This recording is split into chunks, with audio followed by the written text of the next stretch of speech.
आपको working note ના જ્યારે ઓલા નાના સમ પૂછ્યા એમાં વર્કિંગ નોટ કાઉન્ટ થાય ને બધામાં 12th માં પણ કઈ કામની નથી બધી સીએ ફાઉન્ડેશન માં જોઈએ 12th માં નથી 12th में you do not have any marks for એમાં બેલેન્સ શીટ પણ ન બનાવવાની હોય ને 12th What is this?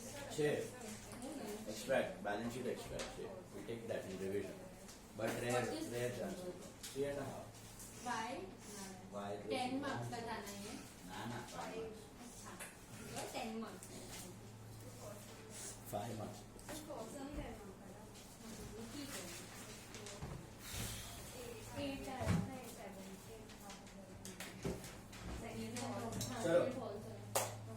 किया होमवर्क हाँ फिफ्थ में एक एंट्री होगी तो थी नहीं यार कोलेटरल सिक्योरिटी नोट क्या है नोट तो एक ना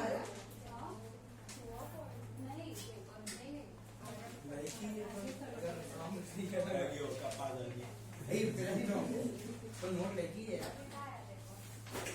ओ भाई थैंक यू कोलेटरल सिक्योरिटी नाम है दो की एंट्री अरे तो आ एंट्री कहीं ना कहीं bank to debenture bank to loan एक तो આવે હતી ને अरे बैंक टू लोन આવે પણ डिबेंचर ની એન્ટ્રી જ ન હોય तो हाफ का है અને debenture issued as collateral security એની એન્ટ્રી ના આવે હાથમાં થોડું ઈ લખવાનું બરાબર તો वो कोलेटरल सिक्योरिटी वाला नोट नहीं लिखा है आपने you have to write that note hello collateral security का नोट है ना आई थिंक ओनली 2 और 3 ऑफ यू हैव रिटन बाकी सबका मिस हो गया वो गलत नोट है डिबेंचर्स गिवन एज कोलेटरल तुमने डिबेंचर का ही एंट्री मार दिया बैंक और बोल रहे हैं बोल ऊपर एंट्री मारो बोल रहे हैं नीचे what man so collateral security का note all of you have to mention that ठीक है फिर नोट एक और बड़ा बड़ी बोल रहा है Debentures issued as collateral security will not have any transaction. Will be no entry. Debentures issued as collateral security will be no entry. Why? Cash to be ठीक है? इशू है Collateral security will have no entry. करे? ચલે ledger કરાવશો हाँ. पहले journal का homework. Come on, please take that.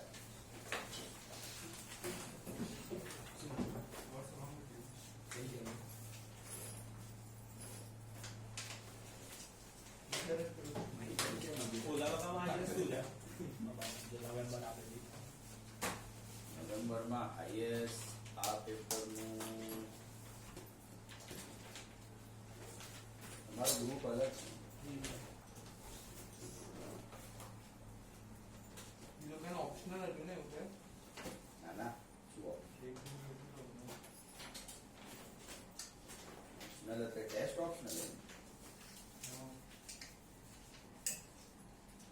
Nitisha 37 Nitisha and Riya 37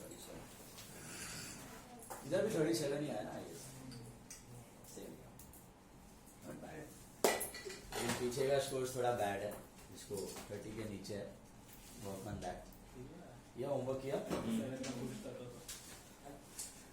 check the homework sum I think 12th sum was for homework right please check show the effect of increase decrease or no change in the assets ठीक है purchase office furniture payment to be made next month so आपकी entry होती है furniture to creditor so your assets will increase right so assets will increase plus increase collected cash for repair services now here if you are a service based business you are a service based business okay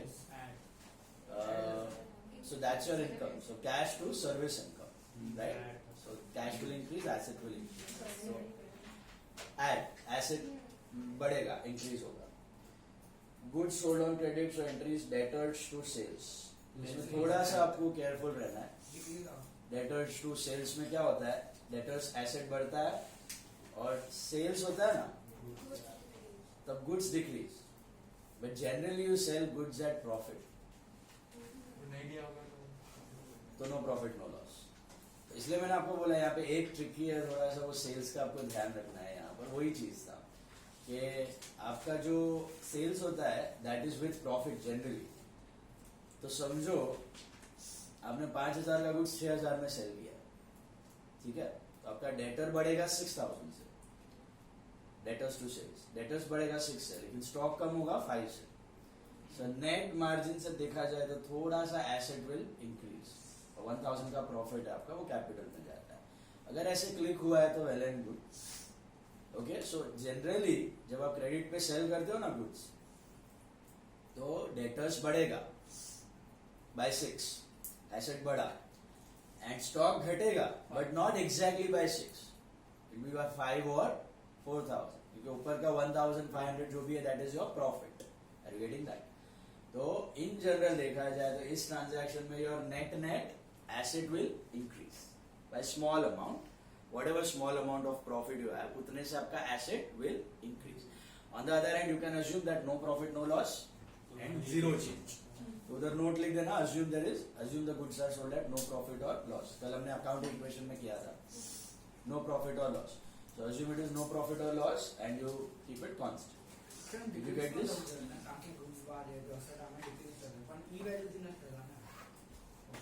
પાંચ ના goods 6 માં વેચે ને, ડેટર તો તારા 6 થી વધશે, પણ ગુડ્સ તારા 5 થી વેચશે, તો નેટ 1,000 થી એસેટ વધ્યું ને, એ તારું 1,000 કેપિટલ માં એડ થઈ જશે प्रॉफिट। तो फिर नो इंक्रीज और डिक्रीज सेम हो जाएगा ना। फिर डेटर बढ़ा, सामने स्टॉक भी घटा ना 6 से, अगर आप नो प्रॉफिट लॉस अज्यूम करते हो तो फिर सेम वैल्यू अज्यूम करने का। Is this clear? मतलब unchange, assets will remain unchange. बढ़े आगे। Then hired an employee, sales manager of North Wing, this is no entry, so no change. Withdrawal of cash by owner, एक miss हो गया, withdrawal of cash by owner for personal use, that's drawings to cash, right? So cash will decrease, so assets will decrease. Returned goods worth 50,000, that's creditor to purchase returns. So purchase returns मतलब stock will decrease, so assets will decrease. One of the debtor agreed to pay his dues to Mr. C, who is a creditor of the company with the same amount being due to him. So creditor और debtor दोनों कम हो जाएगा. So obviously debtor मतलब asset भी decrease. Entered into an agreement with Mehta and company to purchase raw materials from the company for the next year. That's simply order based. No entry, no change. No change. Is that clear? तो sir ई का भी no entry रहेगा ना? E भी no entry. Employee वाला भी no entry. तो all in all ए वाला है इंक्रीज, बी वाला है इंक्रीज, सी वाला है स्लाइट इंक्रीज ही है बट नेट, डी वाला है डिक्रीज, ई वाला है नो इफेक्ट, एफ वाला है डिक्रीज, जी वाला है डिक्रीज, एच वाला है नो इफेक्ट। सी कैसे इंक्रीज होगा आपने समझा? सी में देखो आपने गुड सेल किया क्रेडिट पर, so what is entry for credit sales? It's debtors to sales, right? Yes. Latest say debtors to sales is 6,000. तो ऐसे तो आप अगर assume करो कि no profit no loss पे हमने सेल किया है, अगर no profit and loss मतलब जितने का था उतने में बेच दिया, तो क्या होगा? डेटर बढ़ा मतलब यहाँ पे एसेट बढ़ा और यहाँ पे एसेट घटा, स्टॉक घटा, तो no change. In generally business ऐसे थोड़ी करता है। Generally the business sells goods at some profit. तो ये जो सेल हुआ है इसमें स्टॉक आपका था सपोज 5,000 का, लेकिन आपने सेल किया है 6,000। स्टॉक वैल्यू 5 थी और आपने बेचा है इसको 6 में, तो 1,000 का प्रॉफिट भी पड़ा होगा ना इसमें। तो इस पॉइंट ऑफ व्यू से देखा जाए तो एसेट बढ़ेगा कितने से? 6 से, लेकिन घटेगा कितने से? 5 से, और 1,000 का क्या है? वो प्रॉफिट है। अगर आप अकाउंटिंग इक्वेशन करते हो तो उसमें क्या होता है? Asset equal to liability plus capital. तो आपका एक्चुअली एसेट इधर डेटर बढ़ा 6 से, लेकिन स्टॉक डिक्रीज होगा 5 से, और 1,000 जो है वो क्या हो जाएगा? आपका प्रॉफिट कैपिटल में ऐड हो जाएगा। समझा? ऐसे होता है जनरली। तो यहाँ पे इस ट्रांजैक्शन में एक्चुअली नेट थोड़ा सा asset will increase. Net increase in asset would be 1,000 and सामने लायबिलिटी इज नील और capital would be 1,000। That is your profit. Okay, that is a detailed assumption. यही मैंने आपको तभी हिंट दी थी डिस्कस करते वक्त। एक ही एंट्री थी इसमें, ठीक है, अगर क्लिक नहीं हुआ है, no profit no loss assume किया है, तो फिर नो चेंज। ठीक है, समझ आई बात? So B हाँ। वाला इसमें- B, cash collected for repair services. We are into suppose service business, जैसे जियो है सर्विस बिजनेस में, तो रिपेयर सर्विस करवाया, अभी एसी रिपेयरिंग का अपना सर्विस है, we are AC repair service business, तो जो भी रिपेयर किया उसका पैसा आएगा, that's our income. So cash to repair services, that's your income, just like cash Repair, what is repair services? Repair services मतलब ये एक तरह का बिजनेस हो गया सर्विस का, जैसे कार सर्विस का होता है। सपोज आप कार सर्विस का बिजनेस कर रहे हो, तो कोई गाड़ी लेके आया, आपने उसको सर्विस की, अब उसके पैसे मिलेंगे ना, that's your income. You are not trader, suppose you are service provider, तो वो सर्विस का पैसा आपका इनकम हो गया, तो cash receive for repair services मतलब that's your income, cash to repair services. Service वाला डाल दिया, नॉर्मली ट्रेडिंग वाला होता है, ये सर्विस वाला डाल दिया, इसके लिए शायद थोड़ा कंफ्यूजन लग रहा है। समझाइए, जियो वाले को जो सर्विस वगैरह के सब्सक्रिप्शंस मिल रहे हैं, दैट इज कैश टू जियो का सर्विसेज, जो भी उसका इनकम है, तो उसके लिए कैश बढ़ेगा और इनकम बढ़ेगी। बट दैट और कुछ था होमवर्क वो देखा, मॉड्यूल वगैरह सब, और question are clear from module, देखा कि नहीं? अरे जो जो रोज नु रोज करवानू, हेलो ये क्या नाम है, गुंजन जी, आज का आज ही करने का, रेगुलर रहोगे तो एंड तक फिर बर्डन नहीं आएगा, नहीं तो फिर रोज का रोज tension. Jenica is done well in test 36.5 online, खुद से लिखा है, सिंसियर दिख रहा था, मिस्टेक भी जेन्युइन थी, गुड। चलो जाते हैं सेकेंड टॉपिक पे, that is ledger. What is ledger? Secondary book of accounts. ठीक है, प्राइमरी बुक ऑफ अकाउंट था आपका जर्नल, दो ही बुक्स ऑफ अकाउंट्स होते हैं, जर्नल एंड लेजर। तो पहले जितने ट्रांजैक्शंस आप जर्नल में रिकॉर्ड करते हो, उन सभी को आप लेजर में पोस्ट करते हो। ऐसा एक भी एंट्री नहीं है जो सिर्फ जर्नल में हुआ है लेकिन लेजर में नहीं हुआ, इट इज नॉट पॉसिबल।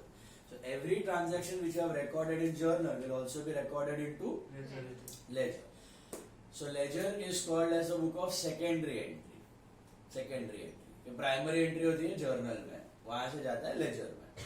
अभी करना क्या है लेजर में? लेजर में दिमाग नहीं लगाना, you have to simply copy, you have to simply copy. तो आपने जो जो ट्रांजैक्शन जर्नल में किए हैं उसको आपको सिंपली छापना है इनटू लेजर, उसको आपको सिंपली छापना है into ledger. Why they had to books? एक बुक से काम नहीं हो रहा था अपना। Exactly. Ledger shows you account-wise details. Journal shows you date-wise details. Ledger shows you account-wise details. So if you want to analyze something, अगर आपको सेंस बनाना है अकाउंट्स का, इंटरप्रेट करना है, एनालिसिस करनी है, तो better you go for ledger. ये लेजर अकाउंट्स, इतने सारे अकाउंट्स आप बनाते हो, cash account, bank account, Ajay account, Vijay account, Ram account, Sohail account, Akshay account, machine account, furniture account, computer account, all assets और लायबिलिटीज अकाउंट, आपने देखा ना लेजर अकाउंट। एक अकाउंट के अंदर you can find all the details pertaining to that account. तो आपको 12-12 महीने की पूरी डिटेल्स एक लेजर अकाउंट में क्लियरली पता चल जाएगा कि इस अकाउंट में क्या चल रहा है, मतलब इस एसेट या इस लायबिलिटी या इस एक्सपेंस या इस इनकम की पोजीशन क्या है बिजनेस में। ये आपको जर्नल से पता नहीं चलता, ये आपको जर्नल से पता नहीं चलता। जर्नल में आपको सपोज मैं पूछूं कि what is the situation of bank, तो आपको सब बैंक के ट्रांजैक्शंस देखने पड़ेंगे। If I ask you what is the position of furniture in the business, you have to check all the entries of furniture, इधर आया, किधर गया, किधर आया, किधर गया, किधर आया, किधर गया। ये पॉसिबल एनालिसिस पॉसिबल नहीं है फ्रॉम जर्नल। ये आपको मैं सीधा लेजर बोलूं, फर्नीचर अकाउंट देखो, टप करके जो फर्नीचर डेबिट हुआ वो आया, जो क्रेडिट हुआ वो गया, जो बैलेंस बचा उतना पड़ा हुआ है। फटाक से within 1 minute you'll be able to grasp the essence of that account with the help of what? Ledger. So more analytical purpose से helpful book कौन सा होता है? तो ledger rather than journal. Got it? So that's why that ledger, and ledger is also known as principal book of accounts. It is also known as principal. Principal मतलब more important. Principal. Okay? Principal book of account भी कहाँ जाता है किसको? Ledger. How to make a ledger? Journal से 2x2 करके posting करनी है, दैट्स तो वेरी सिंपल। इसको थोड़ा एनालिसिस पार्ट भी है, तो ये दो प्रॉब्लम्स ही इसके लिए किया हुआ है, फर्स्ट एंड सेकंड।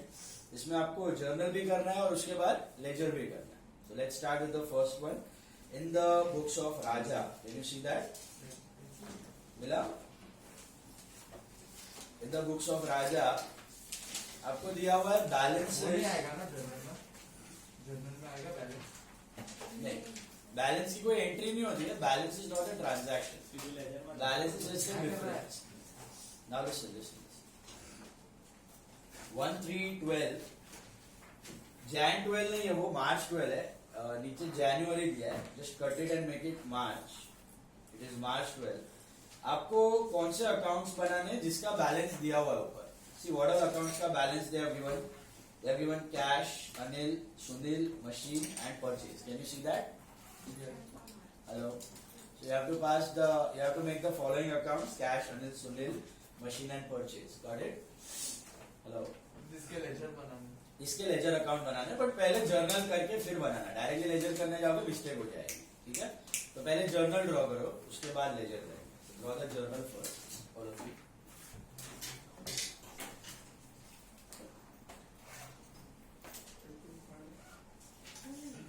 एक पेज में हो जाएगा जर्नल ऑलमोस्ट ये शायद थोड़ा जाएगा. 2 साइड ले लो.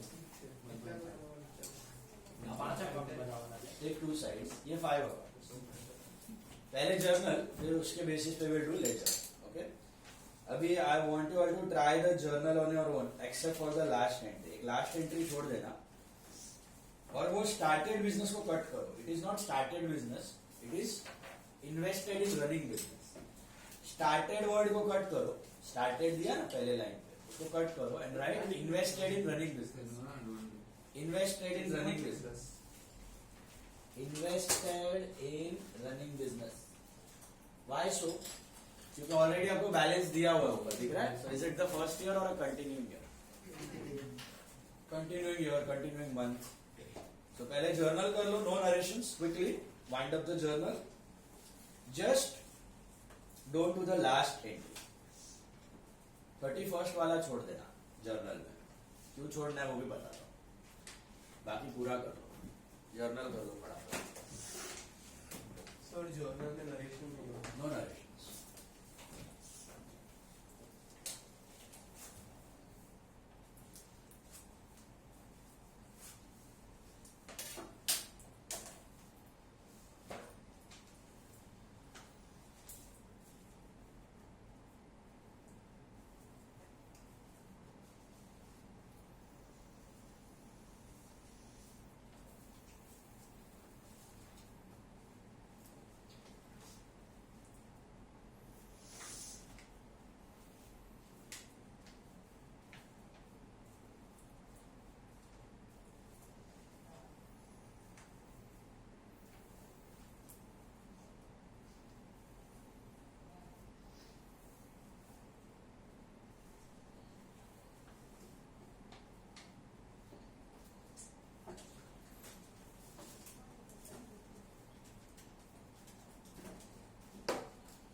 વેચ્યું તો પણ એસેટ નું નામ આવશે ને? એટલે loss આપણે mention કરીએ, Yes. profit નો કરીએ. प्रॉफिट भी Profit. गुड्स पे नहीं करने का, एसेट पे तो प्रॉफिट लॉस दोनों मेंशन करने का.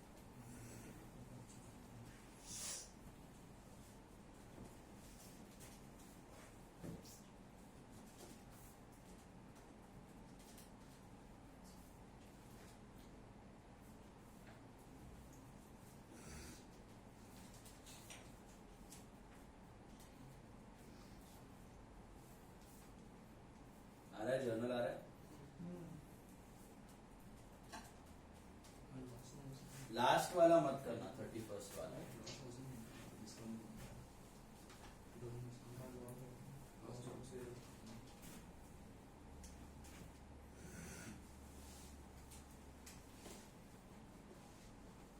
સર हाँ અગર સિર્ફ ગુડ્સ ને વેચ્યા હોય તો ડિસ્કાઉન્ટ અલાઉડ આવે हाँ અને મશીન ને વેચ્યું તો લોસ ઓન हाँ, मशीन गया तो लॉस, गुड्स गया तो डिस्काउंट.